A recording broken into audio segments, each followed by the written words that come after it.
Hello friend, সবাই কেমন আছো? আশা করছি সবাই ভালো আছো। তো ভিডিওটা দেখেই বুঝতে পারছো যে ভিডিওটা কি হতে চলেছে। তো যাই হোক, অনেক দিন ধরে ভাবছি হাঁস খাবো, তো কখনোই হাঁস খাইনি। এই যে আমার এই 24 বছর বয়সে প্রথম বেলায় হাঁস খাবো। তো হাঁসের মাংস নাকি প্রচুর টেস্ট হয়। আজকে আমি খেয়েই দেখবো, নিজে হাতে রান্না করবো, করে খেয়ে দেখবো কেমন টেস্ট হয়। দেখছো, একটা হাঁস আর একটা হাসি, মানে একটা মেয়ে হাঁস আর একটা ছেলে হাঁস, দুটোই কিন্তু বেশি বয়স হয়নি, সবে 5 মাস করে বয়স হয়েছে। দেখছো মেরে দিয়েছে কীরকম, ঠ্যাং উল্টে শুয়ে পড়ে আছে, আর একজনের মাথা ঘুরে ঘুরে চলে যাচ্ছে। আমি কিন্তু হাঁস মারিনি, ঠিক আছে, আমার দিদি মেরেছে। আর এই যে আমার ছেলে দাঁড়িয়ে আছে, দেখে ভয় পাচ্ছে। আর আমার এইসব মানে মরার সামনে দেখলে না ভীষণ কষ্ট হয়। চোখ বন্ধ করে ভিডিওটা করেছি, আমি ভেবেছিলাম হয়তো ভিডিওটা ভালো হবে না, তো ভালোই হয়েছে। তো যাই হোক, গরম জল বসিয়ে দিয়েছি দেখছো উনুনে। ফার্স্টে বলি গরম জলটা করিনি, কারণ মুরগি লোম খুবই মানে নরম হয়, কিন্তু এই হাঁস না প্রচুর মানে শক্ত হয় লোমগুলো।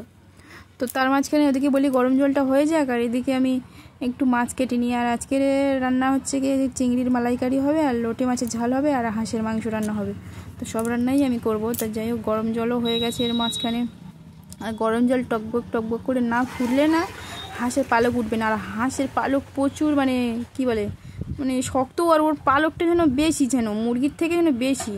তো দুটোর একসাথে দিলে তাড়াতাড়ি হয়ে যায় ভেবেছি, তো তাই জন্য করে দুটো একসাথে দিয়ে দিচ্ছি। মেরে ফেলেছি, গরম জল হয়ে গেছে, তো এই গরম জলে দিয়ে দিলাম। অনেকক্ষণ গরম জল বক করে ফুটবে, তারপরে গরম জলে না দিলে এই হাঁসের পালকের মধ্যে যেতে চায় না গরম জল। আমার মা আমাকে দেখে হাসছে, যে আমি ভিডিও করছি, আমার মা আমাকে দেখে হাসছে। আর এরকম করতে করতে ঠিকরে পায়ে পড়েছে, আর এত মানে গরম টকবক করে ফুটছিল, পায়ে পড়েছে, পা জ্বালা করছে, এমনভাবে পড়েছে। তো ভালোভাবে দিচ্ছি, এবারে হাত দিয়ে হয়নি, এত গরম হাত দিতে পারছি না, সেই জন্য লাঠি নিয়ে দিচ্ছি। তো চারিদিকে জল শুধু ঠিকরে লাগছে, আর লাঠি দিয়ে দিচ্ছি বলে সেই জন্য করে আর হাতে লাগছে না। কিন্তু এ বেশি কি দেখো, এত লোম দেখো তুলছে, যেন তুলে তুলে শেষ হচ্ছে না। আর এত হাওয়া হচ্ছে, দেখো লোমগুলো কীভাবে উঠছে।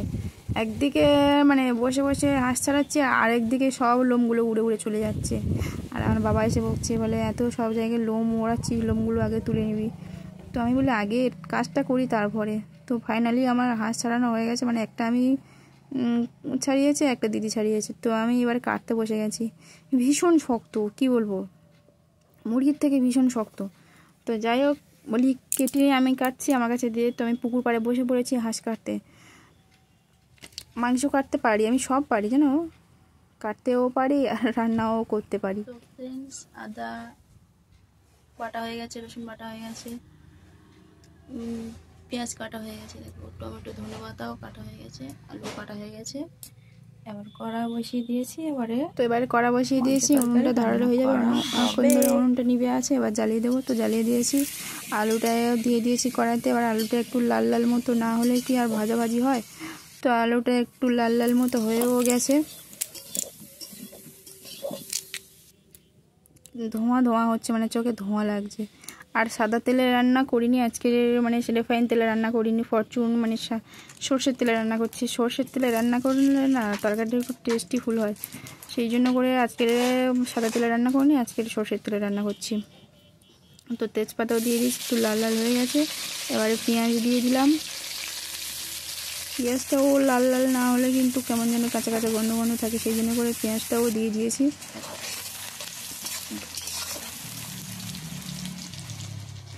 এবারে একটু রসুনটা দিয়ে দেবো, কারণ আদার থেকে রসুনটা আগে দেয়, রসুনটা আগে না দিলে না গন্ধটা কাটে না, সেই জন্য করে রসুনটাও দিয়ে দিলাম। আর সবচেয়ে বড় কথাটা কি জানো, তোমাদেরকে একটা কথা বলি, খাবুনি। এক হাতে আমি ক্যামেরা ধরে আছি, বাম হাতে, আর এদিকে আমি মানে কি বলে ভিডিও রান্না করছি, সেই জন্য করে আমার সমস্যা হচ্ছে। তো আদা দেওয়ার আগে আমি একটু নুন দিয়ে নিলাম, কারণ আদা দিলে না কড়াইতে বড্ড ঠিক যায়, চারিদিকে ঠিকরে লাগে, খুব জ্বালা করে, আর আমি গরম জিনিসটা সহ্য করতে পারি না। এবার নুন দিয়ে দিয়েছি, এবার একটু আদাটা দিয়ে দিলাম, যাতে না আমার ঠিক রয়। রসুন দিলে কিন্তু ঠিক রয় না, আদা দিলে প্রচণ্ড ঠিক রয়, চিড়িটা শুধু গায়ে লাগে, হাত পা শুধু জ্বালা করে। তো একটু আর একটু তেলও দিয়ে দিলাম, কারণ একটু তেলটা কম কম মতো ছিল, কারণ একটু তেল দিয়ে দিলাম।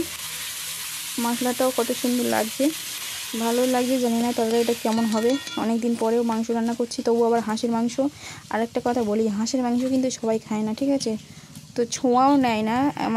আমার বর হাঁসের মাংসও খায় না, ছোঁয়াও নেয় না, ডিমও খায় না, কারণ যাদের ঠান্ডার রোগ তারা কিন্তু হাঁসের মাংস খায় না, অনেকেই খায় না। তো আমি হাঁস খাচ্ছি, সবাই কি বলবে জানি না। তো টমেটোটাও দিয়ে দিলাম। এবারে হলুদ, লঙ্কার গুঁড়ো বাকি রয়েছে, আর একটু চিনি দিয়ে দেবো। হলুদটা দিয়ে দিয়েছি, লঙ্কার গুঁড়োটা দিয়ে দিয়েছি, একেবারেই কিন্তু মশলাটা করে নিচ্ছি, পরেক্ষণে আর কিছু দেবো না, এই মশলার সাথে সব করে নিচ্ছি। একটু নাড়াচাড়া করে নিয়ে এবারে একটু চিনি দেব। এক হাতে ক্যামেরা ধরে আছি, ওই জন্য দেখছো কড়াটা ঠিকঠাক কড়াতে পড়ছে না, কখনো এদিকে বেঁকে যাচ্ছে, কখনো ওদিকে বেঁকে যাচ্ছে, আর এক হাতে খুন্তি নাড়ছে আর এক হাতে ফোন ধরে আছে, ওই জন্য একটু সমস্যা হচ্ছে। তো এবার ধনেপাতাটা দিয়ে দিয়েছি। এবারে এখন ধনেপাতার সিজন, যেহেতু আমরা গ্রামে থাকি, আমরা গ্রামের মানুষ, সেই জন্য করে কিন্তু সবসময় আমাদের টাটকা শাকসবজি আমরা কিন্তু খাই, ঠিক আছে। আমরা কিন্তু স্টোরের মাল কম খাই, খুব কম। আমাদের সারা বছর সবসময় এখানে সবজি চাষ হয় বলে সবসময় নিজেদের সবজি নিজেরাই খেতে পছন্দ করি। তো যাই হোক, একটু নুন চিনিও দিয়ে দিলাম। আর চিনি দিলে তরকারির কালারটা খুব সুন্দর লাগে, টেস্ট যা হয় কালারটা সুন্দর থাকে, সেই জন্য করে মাংসের কালারের মতো হয়, সেই জন্য করে একটু চিনিও দিয়ে দিলাম। তো কড়াটা ধরে যাচ্ছে, একটু জল দিই, নাইলে কড়াটা কেমন যেন ধরে যাচ্ছে। কোনোদিন তো হাঁসের মাংস রান্না করিনি, রান্না তো করছি, জানি না কেমন হবে। ধোঁয়া হচ্ছে, আগুনটা বেশি জ্বলে গেছে, ওই জন্য করে ধোঁয়া হচ্ছে। এবারে মাংসটা দিয়ে দেবো।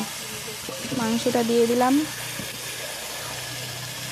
মাংসের কালারটা কেমন দেখছো, হাঁসের মাংস কিন্তু লাল হয়। আর এটা তবু কী হাঁস বলো তো, এমনি বাড়িতে থাকে ছোটো হাঁস, আর একটা পেরি হাঁস আছে, রাজহাঁস তো আমি কখনোই খাইনি আর খাবো না। এবার একটু মিট মশলা দিয়ে দিই, গরম মশলাটা এখন দেবো না, মিট মশলার সঙ্গে দিলে তরকারিটা খুব সুন্দর কালার আসে, সেই জন্য করে আগে মিট মশলাটা দিয়ে দিলাম। মিট মশলাটা দিলে এর সাথে টেস্টটা অন্যরকম হয়, গরম মশলা তো শেষে দেবো। তো যাই হোক, যেটা বলছিলাম, এটা হচ্ছে বাড়ির থাকে যেগুলো ছোটো হাঁস, এগুলো শুধু ম্যাচ খেয়ে আর পান্তা ভাত খেয়ে বড়ো হয়েছে, এগুলো কিন্তু অন্য কিছু নাই, কোনো কিছু ছাড়া বড়ো হয়েছে যা বলা হয়। এবার আলুটা দিয়ে দেবো। আর যে কথাটাই বলছিলাম, কথাটা হচ্ছে যে পেরি হাঁসের মাংসটা না পুরোটা লাল, খুব সুন্দর খেতে। তো সবাই বলে, কিন্তু আমি খাইনি, আর আমি এমনিই মাংস খেতে সেরকমই পছন্দ করি না, তো কিন্তু রান্না করতে ভালোবাসি। তো রান্নাটা করছি, এখন তো অনেকটা বেজে গেছে, তো খাওয়ারও সময় হয়ে গেছে, সেই জন্য করে রান্নাটাও করে ফেললাম। তো তরকারি জলও ঢেলে দিয়েছি, এবার স্নান করতে চলে যাব। তরকারির মতো বক বক করে ফুটতে থাক, আর আমি আমার মতো এবার একটু গিয়ে কাজ করে আসি। কালারটা কিন্তু খুব সুন্দর এসছে, দেখতে পাচ্ছ তোমরা, বক বক করে ফোটাও শুরু করে দিয়েছে, আর কালারটা কিন্তু খুব সুন্দর এসেছে। জানি না এই খেতে কেমন লাগবে। আর অনেক দিন তোমাদের সাথে বড় ব্লগ ভিডিও শেয়ার করিনি, তাই ভাবলাম যে একটা ভিডিও শেয়ার করি। জানি না তোমাদের ভিডিওটা কেমন লেগেছে, তো কমেন্টে কিন্তু অবশ্যই জানাবে যে ভিডিওটা কেমন লেগেছে। আর হ্যাঁ, তোমরা হাঁসের মাংস খেতে কারা কারা ভালোবাসো বা কারা কারা খেয়েছো, কেমন স্বাদ আমাকে কিন্তু অবশ্যই কমেন্টে জানিও। কিন্তু আমি যে রান্নাটা করছি এখনও পর্যন্ত কিন্তু আমি মুখে নিয়ে দেখিনি যে কেমন হয়েছে মাংসটা। সবাই বলছে খুব ভালো লেগেছিল। তো ধনেপাতাটা এবারে ফুটছে, মাংস হওয়ার সময় এসেছে, আর একটু ধনেপাতা দিলাম, কারণ সেই সময় ওটা দিয়েছি আর এখনও একটু দিয়েছি। এবারে গরম মশলাটা দিয়ে দেবো, কারণ সেই সময় মিট মশলা দিয়েছিলাম কিন্তু গরম মশলা দিইনি। এই বকবক করে ফুটছে, তরকারি হওয়ারও শেষ হয়ে গেছে। এই সময় ধনেপাতাটা দিলে না এর স্বাদটাই অন্যরকম হয়। এবার ঢাকা দিয়ে দেবো, দিলে গন্ধটা যাতে বাইরে না বেরোয়। উনুনের জালটাও কমিয়ে দিয়েছি। ফাইনালি আমার রান্নাও হয়ে গেছে, দেখো তরকারির কালারটা ওয়াও, জাস্ট ওয়াও লাগছে। আর এই যে চিংড়ির মালাইকারি হয়ে গেছে, আর এদিকে হয়ে গেছে লোটে মাছের ঝাল। আজকেকার দুপুরের মেনু এই লোটে মাছের ঝাল, চিংড়ির মালাইকারি আর হাঁসের মাংস। তো দুপুরে আমি খাইনি। তো ফ্রেন্ডস, আমি দুপুরে তো মাংস রান্না করেছি, সবাই তো দেখেছো যে হাঁসের মাংস রান্না করেছি। তো আমি খাইনি দুপুরে, কারণ শরীরটা ভীষণ খারাপ ছিল, সেই জন্য করে খাইনি। তো এখনও টেস্ট করে দেখিনি তরকারিটা কেমন হয়েছে। সবাই বলেছে ভালো হয়েছে। তো এই দেখো তরকারি নিয়ে বসে পড়েছি খাবো বলে। জানি না কেমন দিচ্ছি, আমার ছেলে মাংসর মাচুন বলে। ক্যালভেট মুরগি খেয়ে দেখবে, ক্যালভেট মানে আরামবাগ বা কক মুরগি আর বা পোলট্রি খেয়ে এরকম হাঁসের মতো এত স্বাদ পাইনি। জাস্ট ওয়াও, খুব সুন্দর লেগেছে আমার, মানে ভীষণ ভালো লেগেছে। তো তোমাদের কেমন লেগেছে কমেন্ট অবশ্যই জানিও। Tata, bye bye.